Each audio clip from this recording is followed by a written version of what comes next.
At tayo nagbabalik sa Chai Talks na naman at ang pag-uusapan natin, sasagutin lang namin yung ibang mga nagko-comment dati na nakakakita kasi sila ng mga vloggers na mga nagbibigay ng ganito, nagbibigay ng ganyan, nagpapamanihan. Bakit yung vlogero daw ay hindi no? Kung Ganon. sa mga ibang nanonood natin, yung vlogero ay yun yung group namin na skit.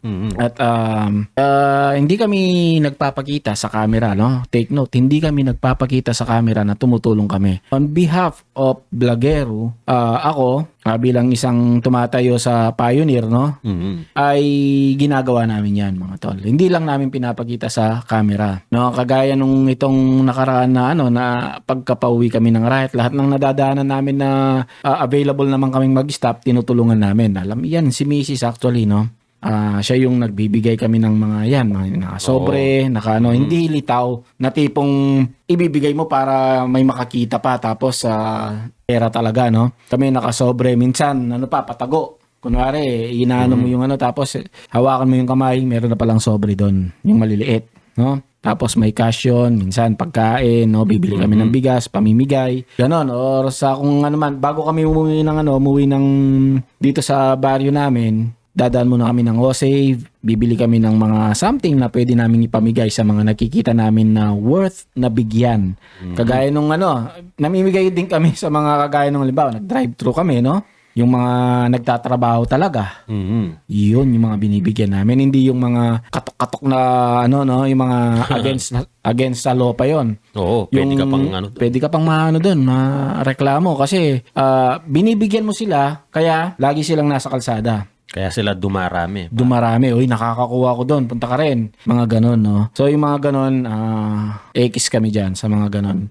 Yung mga matatanda, yun yung mga binibigyan, matatanda, mga nangangalakal, yung lumalaban ng patas. No, sila yung lahat naman ng mga tao is deserve ng magandang buhay. Pero tandaan natin, hindi pantay-pantay. May mga taong must deserve yung mga blessings na ibibigay natin, no? Sa vlogero na yon, lahat ng ginagawa namin ganun, pero hindi namin kinukunan. Kasi, bakit? Ba't namin kukunan? Hindi naman yun yung dahilan bakit kami nagbablog. Hindi naman yun yung niche namin. Hindi naman kami poverty porn niche, no? Bahala sila. Yung ibang mga nagpa-poverty porn diyan, nakakatulong sila somehow, natutuwa yung mga natutulungan nila. Di goods. Goods yun. Wala, di kami against doon, pero wag niyo kaming tanungin bakit hindi namin ginagawa. Dahil hindi naman lahat ng mga hindi ninyo nakikita ay hindi namin ginagawa. No, hindi lahat ng mga nakikita ninyo sa camera ay totoo, no.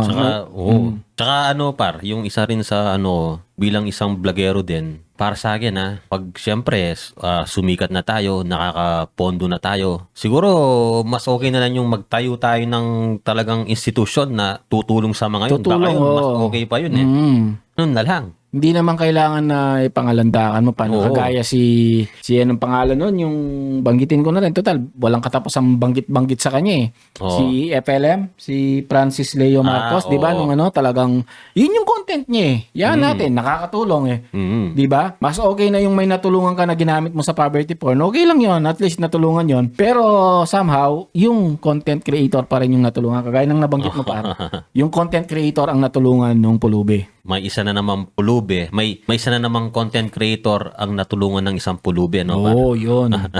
yun, no? Grabe. Actually, ginagamit lang sila, pero gamitan. So, nakinabang siya, no? Dahil ginamit mo ako, ganyan. Yun, may nagbiro pa nga sa content natin, pare. Bakit daw sa Sapang Bato, ang daming mga kapatid nating mga kulot. But di daw tayo magpunta doon, gayahin yung ibang mga creator na nagko-content na may kasamang mga katutubo. No? Una-una, hindi yung niche namin yun. Hindi yun yung dahilan namin bakit kami nagbablog. Kung gusto namin tumulong sa ganyang paraan, hindi namin siguro ipapakita. Unless na talagang kailangan dahil kailangan ng resibo, like may mga nag-donate sa amin tapos kailangan naming ipakita, yun ipapakita namin. Gagawa kaming ganun. Pero hindi kami nagko-content na para sa poverty porn, no. Yung iba kasi siguro wala nang maiisip na content, ganun na lang yung ginawa at doon sila nakaka-gain ng views, kikita tapos ibabalik sa mga kung ibabalik talaga, no. Pero sa totoo lang, marami yung mga content creator na di naman talaga kumikita ng ganun kalaki. Lalo na sa Facebook. Mababa lang yung bigayan dyan. Mababa lang yung bigayan. Sa YouTube yan, mahalakasan yan. YouTube, paldo. Tingnan ninyo lang sila Kong TV. Sila Kong TV, yan, sila Makagago, sino pa? Yung mga madaming mga content creator na tumutulong naman sa likod ng camera. Oo. Pero hindi nila pinapakita, no? Hindi naman yun yung content nila. Makakasira ng content mo yun actually. Yung halimbawa, skit kayo, tapos biglang mag-iiba yung content ninyo.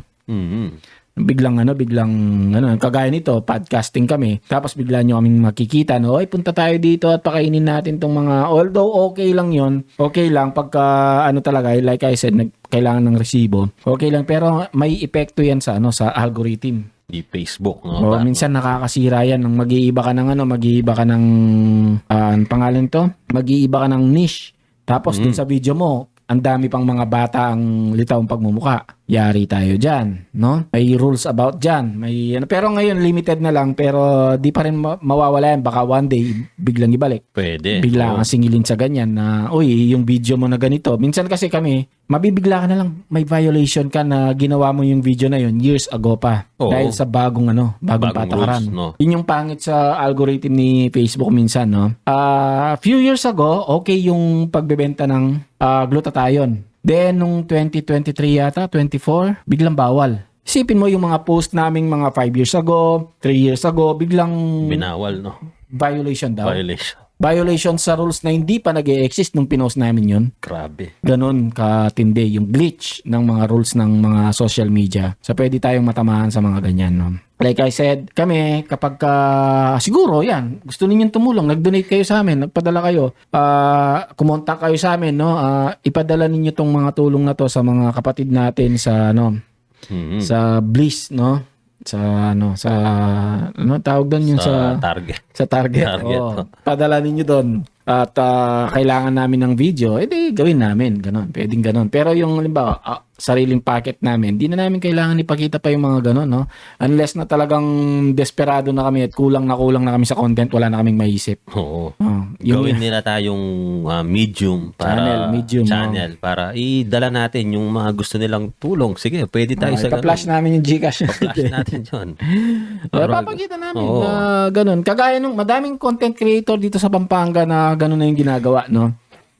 Nagiging channel sila, tapos ipapakita naman yung video. At kung pagtulong lang naman talaga kami, di naman kami yung vlogero, di naman madadamot yung mga yan eh. Like I said, di lang namin pinapakita sa sa camera. At madami tayong mga plano sa vlogero natin. Magkakaroon din tayo ng mga yung mga serious videos, like parang mga Darman, gano'n. Darman man. Kaya lang iniipon pa namin yung mga tao namin, tinitignan namin kung sino yung mga dedicated sa project na ginagawa na to, no? Kasi kami ni Paring Ralph, yung dedication namin, kagaya niyan, pwedeng nagtatrabaho ko, siya pwedeng nagpapahinga. Oo. Pero nandito pa rin kami kahit iilan pa lang yung nanonood sa atin, no? Ganun kami paniniwala sa par. Kasi sa ginagawa natin na ito, isa kasi ito sa iniisip ko na talagang magbibigay ng fortune sa akin eh. Yung mga pangarap mo na nakikita mo lang sa TV, ito yung isa sa magiging vehicle para matupad ko yon, yung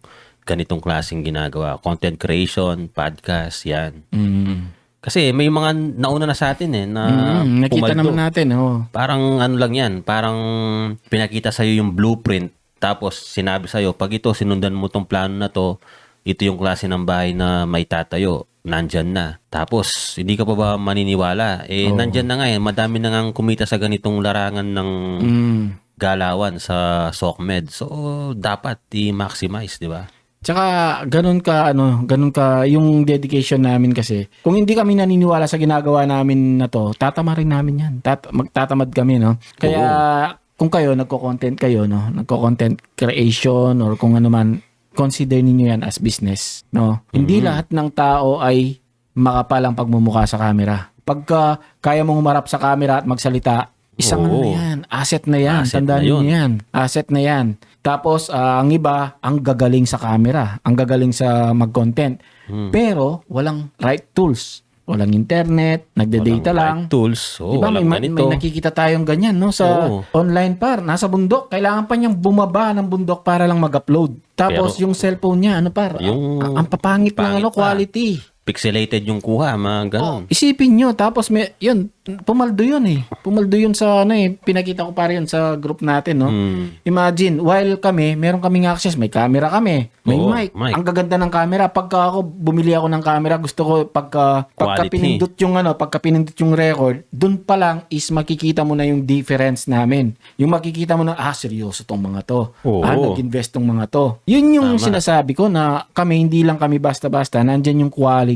Gusto namin yung oras ninyo, pagka pinanood nyo kami, kahit minsan, halimbawa, nakokornian kayo sa at least yung pinanood ninyo, maganda yung quality, maganda yung, hindi kami nagsayang ng oras ninyo. No? Oo, quality talaga. Kumbaga, quits lang.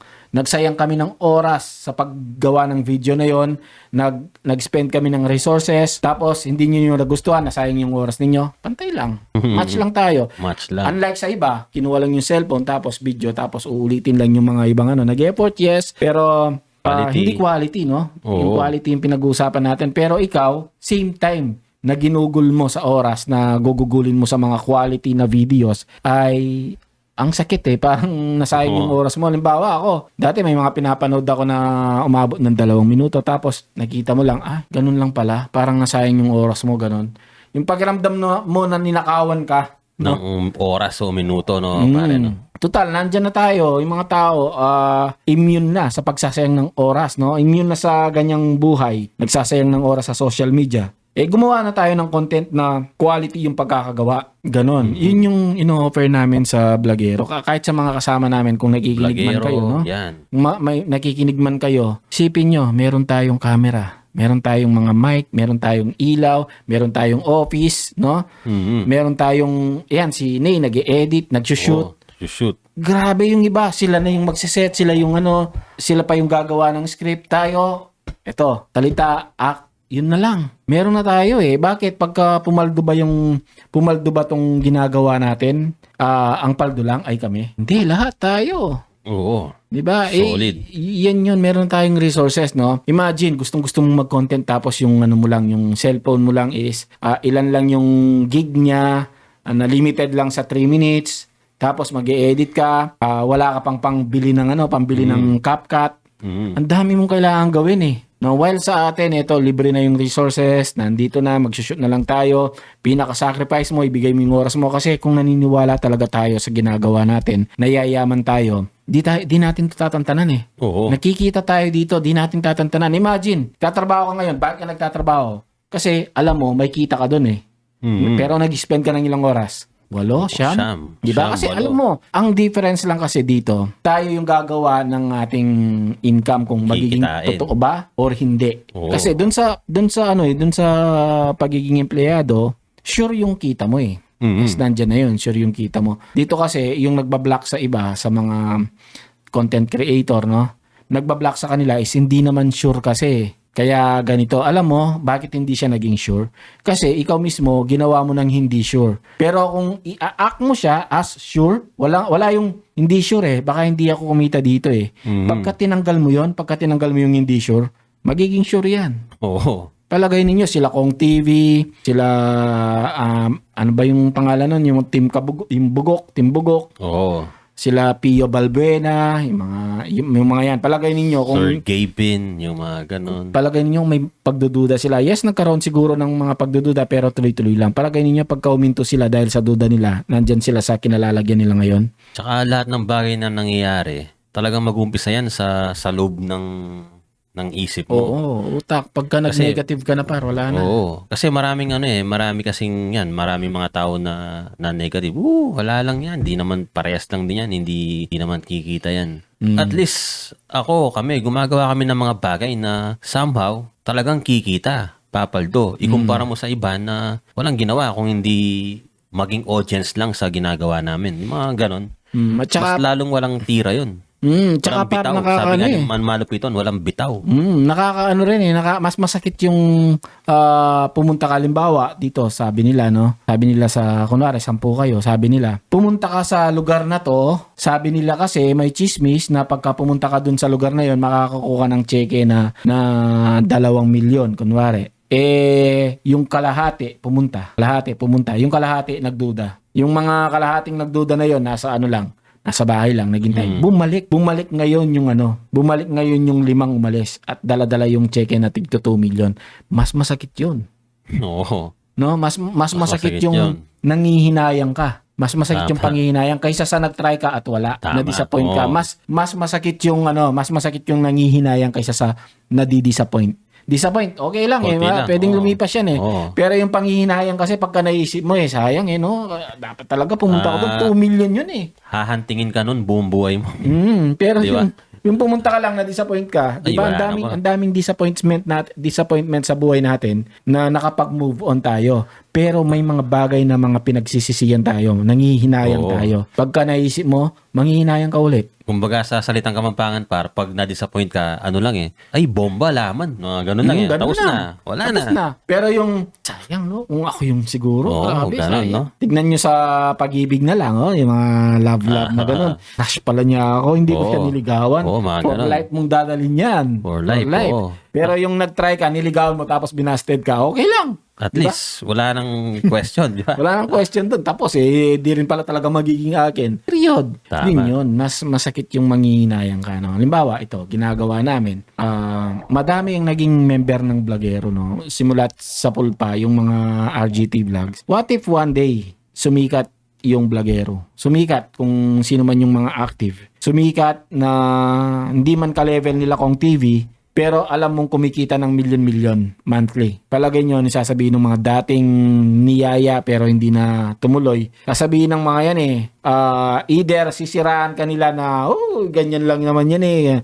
Or, sasabihin nila, pagmamalaki kanila sa iba, dati akong member dyan. Ganon. Ganun naman palagi. Tapos sasabihin nila, niyayaya nga ako eh. Hindi lang talaga ako pumunta eh.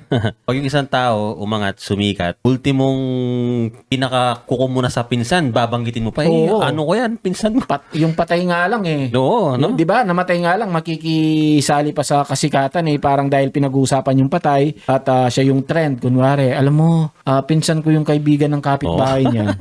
Di ba? Uy, last week, ano ko yan, last week, nakita ko yan, nakasakay ng jeep. Di ba? no? Ganun yung mga tao eh. Oo. Basta basta related or connected. Oo, no? Minsan patay na nga, no? Nagkikonnect pa tayo, no? Kung minsan yung talagang i-explain pa eh. Mm. Balo may tanggay, alam mo yung tatay nung nanay nung pinsan nung kapatid niya. Ano ko yun eh. Medyo pinsan ko talaga yun. Oo. Basta sumikat. Ganun, no? Para maidikit lang ng konti yung Minsan nga, yung pangalan. kakilala lang, kunwari. Oo. Kunwari, alam mo, yung kaibigan ko, kilala niya si kilala niya yung, kakilala lang, no? Para, no? kakilala niya yung bodyguard niya, bodyguard ni Kong TV. Kunwari, ganun. Ganun, no? Kakilala niya si ganito, si Trump. Ay, yung mga ganun, medyo pwede pa eh. Oo. Yung pwede pa yung pinsan ko. Alam mo ba yung kapitbahay niya? Pinsan niya si, President Trump. Oo, yun. Pwede pa yung mga okay yun pa eh. yun, no? Pwede pa mga ganun somehow. Alam Ang naman hilig natin. nating magidikit sa mga taong susumayin mo, wala naman tayong pakinabang. Oo. Kasi Yan- sikat lang. No? Yan yung nature ng Kasi tao sikat talaga. lang. Yun lang, sikat lang.